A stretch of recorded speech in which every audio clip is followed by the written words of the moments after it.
नमस्कार बच्चों, स्वागत है आपका गुरुकुल लेगेसी में।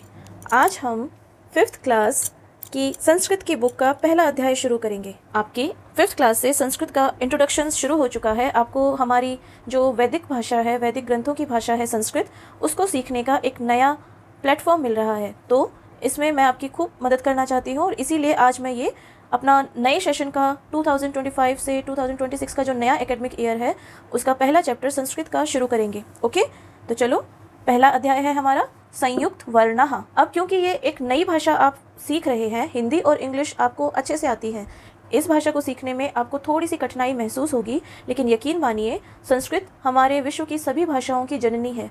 Sanskrit is mother of all languages. तो इसको सीखना बहुत इंटरेस्टिंग होने वाला है आपके लिए। संयुक्त वर्णः, संयुक्त मतलब जुड़ा हुआ, वर्ण मतलब अक्षर। जो हम क ख ग घ ये सब सीख कर आए हैं ना, उनको जोड़कर नए शब्द कैसे बनते हैं, नए वर्ण कैसे बनते हैं, ये हम इस पहले अध्याय में सीखेंगे। जब दो व्यंजनों को मिलाकर एक कर दिया जाता है तो वह संयुक्त वर्ण कहलाता है। दो व्यंजन मतलब आपकी जो व्यंजन माला है क से लेकर ह तक, उसे हम व्यंजन माला कहते हैं। उन्हीं व्यंजनों में से जब दो व्यंजनों को जोड़कर एक बनाते हैं तब हम उसे संयुक्त वर्ण कहते हैं। जैसे क जमा श षटकोण, क कबूतर श षटकोण, और उसमें अ का स्वर हमने मिला दिया है। जब तक हम किसी भी व्यंजन में स्वर नहीं मिलाएंगे तब तक वो आधा ही कहलाएगा। अगर हम इसको लिखते हैं तो कैसे लिखते हैं मैं बताऊं आपको। ये इस तरीके से लिखे जाते हैं, लेकिन अ मिलाने पर इन्हें हम पूरा वर्ण बना देते हैं। क जमा श षटकोण, और उसमें जब हमने अ स्वर मिला दिया तो वो हमारा बना क्ष। क्ष से क्षत्रिय पढ़ा हुआ है ना आपने, तो क्ष हमारा संयुक्त वर्ण है। उदाहरण कक्षा, वृक्ष, क्षमा, अक्षर। आप देखो, आप जब इस वर्ण को बोल रहे हैं तो क और श इन दोनों ही ध्वनियों का उच्चारण हो रहा है। क्ष क्ष। पहले हम क के लिए थोड़ी सांस को रोकते हैं और फिर श के लिए सांस को छोड़ दिया जाता है। क्ष, ठीक है। कक्षा, कक्षा। इसको हमने कैसे उच्चारित किया है, हमने ऐसे उच्चारित किया है, कक्षा। वृक्ष। आई बात समझ में। इसी तरह अगला संयुक्त वर्ण है त र जमा अ। त के नीचे ये जो आप देख रहे हैं इसे हम हलंत कहते हैं। र के नीचे भी हमने हलंत लगाया है, लेकिन जब हम इसमें अ स्वर को जोड़ देंगे तो ये पूर्ण वर्ण बन जाएगा, पूरा वर्ण बन जाएगा, और जो ध्वनि आएगी वो आएगी त्र। त और र को जब जोड़ दिया जाएगा तो वो बन जाएगा त्र। पहले आपने त के लिए जीभ को रोका और फिर र बोलते हुए पूरी सांस को छोड़ दिया। त्र। मित्र, चित्र, शत्रु, पवित्र। आप कैसे उच्चारित कर रहे हैं इसे, त आधा और र में हमने अ जोड़ा हुआ है तो र को पूरा उच्चारित करेंगे, मित्र। या फिर मैं इसको ऐसे भी लिखकर समझा सकती हूँ आपको। आप इसको इस तरीके से बोल रहे हैं, लेकिन ये देखने में कुछ अच्छा नहीं लग रहा, इसलिए संस्कृत में इसे एक अन्य संयुक्त वर्ण बना दिया गया है जिसे हम त्र कहते हैं। मित्र, चित्र, शत्रु, पवित्र। अगला संयुक्त वर्ण है ज जमा इय। आप कहेंगे कि ये क्या है। चवर्ग की जब हम पंक्ति पढ़ते हैं, च छ ज झ इय, ये पंचमाक्षर होता है, चवर्ग की लाइन का पांचवा अक्षर होता है और ये ध्वनि के काम आता है। ज जमा इय जमा अ, तो ये हमारा बन गया ज्ञ। क्या बना, ज्ञ। अब इसको कई लोग जन भी बोलते हैं, जन, जनान या यज्ञ, ठीक है, लेकिन एक्चुअली में ये होता है ज्ञ। ज जमा इय जमा अ, तो बना ज्ञ। ज्ञान, आज्ञा, विज्ञान, संज्ञा। इजी लग रहा है ना सब कुछ। संस्कृत बहुत ही इंटरेस्टिंग लैंग्वेज है। इसके बहुत सारे ग्रामेटिकल रूल्स ऐसे हैं जिनको जैसे जैसे आप पढ़ते जाओगे, जानते जाओगे, आपको ये भाषा सीखना उतना ही इंटरेस्टिंग लगने लगेगा। अगला संयुक्त अक्षर है द। ये आधा द है। क्यों है आधा द, क्योंकि इसमें से हमने स्वर निकाला हुआ है और इसके नीचे हलंत लगा दिया। द जमा य जमा अ, तो क्या बना, द्य। द्य, द और य को जोड़ दिया और साथ में हमने स्वर जोड़ दिया तो क्या बना, द्य। इसका इस्तेमाल हम कहाँ करते हैं, विद्या, उद्यम, उद्योग, यद्यपि। ये शुद्ध हिंदी के शब्द हैं, या ऐसे कहें कि संस्कृतनिष्ठ शब्द हैं, तो यहाँ पर आप स्कूल को क्या कहते हैं, विद्यालय। और वो द्य कैसे लिखा जाता है, ऐसे, और ये एक संयुक्त वर्ण है। आई बात समझ में। अब हम अगला संयुक्त वर्ण देखते हैं, द जमा व, और उसमें हमने स्वर जोड़ दिया, द व अ, द्व। क्या है ये, द्व। जैसे कि द्वेष, द्वार, द्वंद्व, विद्वत्ता। द्वितीय, सेकंड को हम द्वितीय बोलते हैं ना। आप जब सेकंड में पढ़ते थे तो हिंदी में अपना इंट्रोडक्शन कैसे देते थे कि मैं द्वितीय कक्षा में पढ़ता हूँ या पढ़ती हूँ, तो वो यही द्व है। ओके, अब देखो इस द से हमने कितने सारे संयुक्त अक्षर बना लिए हैं। द को य से जोड़ा तो द्य बना, द को व से जोड़ा तो द्व बना, द को ध से जोड़ते हैं हम अब, ध से धनुष, द को ध से जोड़ा और अ स्वर जोड़ते ही ये बन गया ध, ध, आधा द और ध, ठीक है।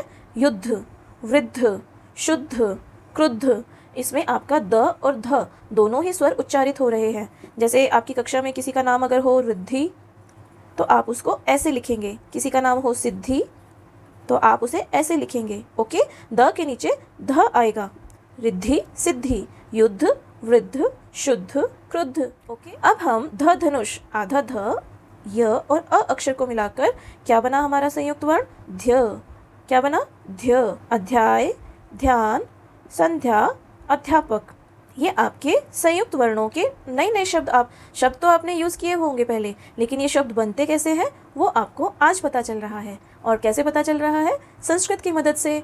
और इसीलिए मैं कहती हूँ Sanskrit is mother of all languages. Sanskrit सब भाषाओं की जननी है, माँ है, और हिंदी तो उसकी सबसे बड़ी बेटी है, सच में। आधा प, र, अ स्वर जोड़ने पर बना प्र, प र प्र, ठीक है। और इससे शब्द कौन से बनते हैं? प्रेम, प्रेरणा, प्रसन्न, प्रशांत, ठीक है। अब हमारा अगला संयुक्त अक्षर है क, आधा क, आधा त, और हमने उसमें जोड़ा अस्वर, तो क्या बना? कित, कत, ठीक है। कैसे बोलेंगे? कत, ठीक है। ये बना भक्त, मुक्ति, रक्त, शक्ति, आधा क और त, ये इन शब्दों में इस्तेमाल हो रहे हैं, और ये है हमारा संयुक्त वर्ण, ओके। अब शशलगम, शशलगम को र से जब हमने जोड़ा तो क्या बना? श र, श्र, श आधी साउंड आ रही है, स की आधी ध्वनि आ रही है, ह्रस्व ध्वनि जिसे हम कहते हैं। शॉर्ट टाइम के लिए हम श बोल रहे हैं, श, और र के साथ क्योंकि अ जुड़ा हुआ है तो हम इसे पूरा बोल रहे हैं, श्र, श्र, ओके। श्रद्धा, विश्राम, श्रमिक, श्रवण, श्रद्धा, किसका नाम है श्रद्धा? श्रद्धा सुनते ही आपको क्या याद आया? ये जल्दी से मुझे कमेंट करके बताना। श्रद्धा, विश्राम, श्रमिक, श्रवण, ठीक है। तो ये थे हमारे संयुक्त वर्ण जो दो व्यंजनों को मिलाकर बनते हैं। क और श व्यंजन है, बना क्ष, त और र व्यंजन है, बना त्र, ज और य व्यंजन है, बना ज्ञ, द और य व्यंजन द्य, द और व द्व, द और ध ध, ध य ध्य, प र प्र, क त क्त, श र श्र। इजी है ना? तो अब आपका होमवर्क ये है कि आप इन संयुक्त वर्णों से इन शब्दों के अलावा नए शब्द बनाकर मुझे कमेंट बॉक्स में भेजेंगे, ओके। मुझे भी तो पता चले आपको कितना समझ में आया और आपकी वोकैबुलरी कितनी स्ट्रॉन्ग हुई। नए नए शब्द जब आप सीखेंगे तो आपकी वोकैबुलरी यानी आपका शब्दकोश, आपको डेली रूटीन में जो भाषा यूज़ करनी है तो उसके लिए कितने नए शब्द आपने सीखे, ठीक है। तो ये आज आपका होमवर्क है। अब हमारा अगला टॉपिक है वर्ण विच्छेद। ऊपर हमने वर्णों को जोड़ना सीखा, अब इस टॉपिक में हम वर्णों को अलग अलग स्वर और व्यंजन में तोड़ेंगे, विच्छेद करेंगे, उनको अलग अलग करेंगे। प्रत्येक शब्द कुछ वर्णों से मिलकर बनता है। अब जैसे ये शब्द ही देख लो, ये श, आधा ब और द इन वर्णों से मिलकर बना है ना। इन वर्णों को अलग अलग करने की प्रक्रिया को हम वर्ण विच्छेद कहते हैं। जब वर्णों को जोड़ा तो उन्हें संयुक्त वर्ण कहा, जब वर्णों को अलग अलग कर रहे हैं तो उसे हम वर्ण विच्छेद कहेंगे, ठीक है। नया शब्द है आपके लिए, लेकिन विच्छेद से समझो कि हमें किसी चीज को अलग करना है, ठीक है। संस्कृत में वर्ण विच्छेद किया जाता है तो अंत में जो स्वर होता है उसी नाम से वह शब्द कहलाता है। देखो आपको स्वर याद है, अ आ इ ई उ ऊ ए ऐ ओ औ अंग अह, ये स्वर आपने याद किए थे ना अपनी नर्सरी क्लासेस में, नर्सरी यूकेजी में। तो जब किसी शब्द को, जैसे यहाँ पे संस्कृत शब्द है, चलो आगे मैं समझाऊंगी। जब संस्कृत में किसी शब्द का वर्ण विच्छेद करते हैं तो अंत में जो भी स्वर आएगा उसी नाम से वह शब्द कहलाता है। नहीं समझ में आया? जैसे यदि अंत में अ हो तो वो शब्द कहलाएगा अकारांत, आ हो तो आकारांत, ई हो तो इकारांत, री हो तो ऋकारांत। कैसे? देखो पहले हम कुछ शब्दों का वर्ण विच्छेद करते हैं, जैसे कमल। आपको पता है हर व्यंजन के साथ साउंड जुड़ा हुआ होता है, स्वर जुड़ा हुआ होता है अ का, जैसे कमल क जमा म जमा ल। लेकिन हम इसे प्रॉपर अगर वर्ण विच्छेद करें तो कैसे करेंगे? क के नीचे हमने हलंत लगाया, जमा अ तो ये बन गया हमारा क। ऐसे ही म को अगर हमने वर्ण विच्छेद किया म हलंत के साथ, फिर उसमें अ का स्वर जोड़ दिया, क जमा अ म जमा अ ल जमा अ, तो ये हमारा बना कमल का वर्ण विच्छेद। और लास्ट में स्वर कौन सा है? अ, तो शब्द क्या हुआ? अकारांत, ठीक है। राम, आधा र यानी कि हलंत के साथ र, फिर आ, फिर हलंत के साथ म, फिर अ, राम। तो ये भी अंत में अ होने की वजह से क्या बना? अकारांत शब्द, ठीक है। चलो यहाँ पर हमने राम कहा था, अब हम कहते हैं रमा। र म और आ की मात्रा, र आधा, उसमें अ हमने जोड़ा तो बना र, म आधा और फिर हमने जोड़ा आ, क्योंकि यहाँ पे आ की मात्रा आ रही है तो अंत में आ स्वर आने की वजह से ये शब्द कौन सा बना, आकारांत। इजी है ना। संस्कृत दिखने में स्ट्रिक्ट टीचर जैसी है, लेकिन स्ट्रिक्ट टीचर आपको जो पढ़ाता है वो हमेशा याद रहता है, ये याद रखना। ऐसे ही संस्कृत दिखने में एक बार टफ लगेगी आपको, लेकिन बहुत इजी, बहुत इंटरेस्टिंग है ये भाषा। रमा, र जमा अ, म जमा आ तो बना हमारा रमा, और आ अंत में होने की वजह से बना आकारांत शब्द। ऐसे ही लता, इसमें भी ल जमा अ, त जमा आ तो बना आकारांत। ठीक है, चलिए आगे बढ़ते हैं। इसी तरह अब हम अगले शब्दों पर ध्यान देंगे। कवि, क, उसमें हमने अ जब जोड़ा तो वो बन गया क, आधा व यानी हलंत के साथ व, और उसमें हमने मात्रा कौन सी जोड़ी है, छोटी ई की लिख दिया हमने, छोटी ई। क जमा अ, व जमा ई तो क्या बना, कवि, और लास्ट में क्या आ रहा है, ई, तो ये कौन सा शब्द हुआ, इकारांत। Very good. ऐसे ही मति, म जमा अ, त जमा ई, छोटी ई, तो ये भी हमारा इकारांत शब्द हुआ। ऐसे ही नदी को हम पढ़ते हैं, न जमा अ, द जमा बड़ी ई, तो ये हुआ ईकारांत। ठीक है, अब हम देखते हैं पृथ्वी। थोड़ा सा कॉम्प्लिकेटेड वर्ड है, तो इसका हम वर्ण विच्छेद कैसे करेंगे। प यानी प के ऊपर री की मात्रा है, तो प हलंत के साथ और री उसमें हमने ऐड कर दिया, तो क्या बना, प्री। ऐसे ही थ देखो आधा है, तो हमें यहाँ पर कोई स्वर जोड़ने की जरूरत नहीं है। थ जमा व जमा बड़ी ई, वी, तो अंत में ई आने पर क्या हुआ, ईकारांत शब्द बना। ओके। ऐसे ही शिशु, श जमा ई, शी, श जमा उ, शु, अंत में उ आने पर उकारांत शब्द बना। गुरु, ग जमा छोटा उ, र जमा छोटा उ, तो ये भी हमारा उकारांत शब्द हुआ। वधू, व जमा अ, व, ध जमा बड़ा उ, बड़े उ की मात्रा है ना यहाँ पर, तो अंत में स्वर आ रहा है बड़े उ का, तो क्या हुआ, उकारांत शब्द बना ये। ओके। ऐसे ही चमू, च जमा अ, म जमा बड़ा उ, उकारांत। अब ये शब्द है मातृ। भारत हमारी मातृभूमि है ना, वो मातृ ऐसे ही लिखा जाता है, तो म जमा आ, माँ, तो पे मात्रा कौन सी है, री की, मातृ, अंत में री होने पर कौन सा शब्द बना, रिकारांत। Very good. ऐसे ही पितृ, प जमा ई, त जमा री, रिकारांत। अब इस शब्द पर ध्यान दो बच्चों, राजन। अभी तक हम जो भी शब्द पढ़ रहे थे अंत में कोई ना कोई स्वर था, लेकिन यहाँ पर अंत में हलंत है, न आधा ही है, उसमें कोई भी स्वर नहीं जोड़ा हुआ है, तो हम इसे कौन सा शब्द कहेंगे, चलो देखते हैं। र जमा आ, रा, ज जमा अ, ज, और न यानी हलंत के साथ न, तो अंत में कोई भी स्वर नहीं है ना, हलंत है ओनली, तो ये शब्द हुआ हलंत वाला। ओके। अंत में हल, हल जैसी मात्रा होती है, देखो इसकी, ऐसा हल की नोक ऐसी होती है ना आगे से, तो इसे हल अंत, हलंत कह दिया। ओके। ऐसे ही वाच, व जमा आ, वा, और फिर च के साथ हमने हलंत जोड़ा हुआ है, तो ये शब्द भी हुआ हलंत। तो जब हम शब्दों के एक एक वर्ण को अलग अलग तोड़कर लिखते हैं तो वो होता है हमारा वर्ण विच्छेद। आई बात समझ में। अब हम पढ़ते हैं वर्ण संयोग।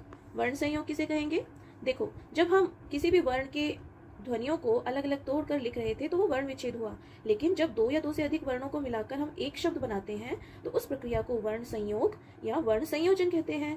संयोग मतलब जोड़ना, विच्छेद मतलब तोड़ना। पहले हमने पढ़ा वर्ण विच्छेद, जहां हमने शब्द के अलग अलग वर्णों को तोड़कर लिखा, और अब हम पढ़ेंगे वर्ण संयोग, जहां हम अलग अलग वर्णों को जोड़कर एक शब्द बनाएंगे। यहाँ पर ध्यान दीजिए, र जमा आ क्या बना, रा, ज जमा अ क्या बना, ज, और न हलंत के साथ राजन। यहाँ पर हमने राजन का वर्ण विच्छेद किया था, यहाँ पे हमने वर्ण संयोग करके राजन शब्द बना दिया है। ओके। ऐसे ही व ई, छोटी वी, ज इय आ, ज और इय क्या बनता था, याद है, ज्ञ। Very good. ज इय आ, ज्ञा, न अ न, विज्ञान, ये हमारा संयुक्त वर्ण है। ओके।